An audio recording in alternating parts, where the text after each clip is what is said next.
بين فكي كماشة الديون الأوروبية ومقصلة العجز المتراكم، تدخل فرنسا مرحلة تقشف خانقة تحت وصاية سياسية فرضها صعود اليمين المتطرف إلى قلب القرار.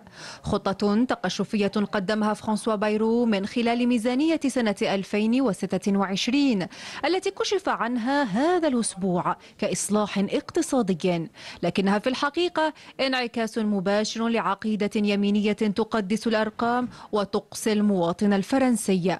ففرنسا اليوم ليست سوى التلميذ المتعثر في مدرسة اليورو كما تصفها بروكسل، لكنها تلميذ يجلد بعصا العجز لا يسعفه لا اقتصاد ولا قيادة. فالدين العام تخطى عتبة 3345 مليار يورو، والعجز في طريقه للاتساع وسط تحذيرات من المراقب الفرنسي للظروف الاقتصادية الذي يتوقع أن تقذف فرنسا في بطالة تتجاوز نسبة 9% في حال تطبيق هذا التقشف القاسي.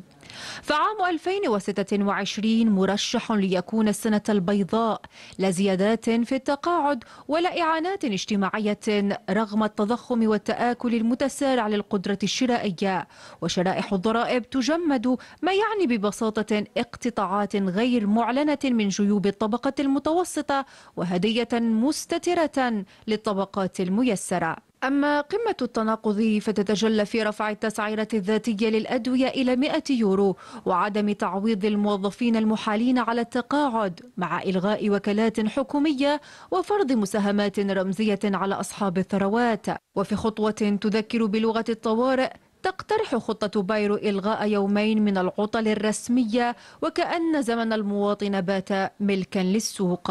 حتى ضريبة الطرود الصغيرة التي فرضت بحجة حماية السوق المحلي جاءت متأخرة وغير مقنعة.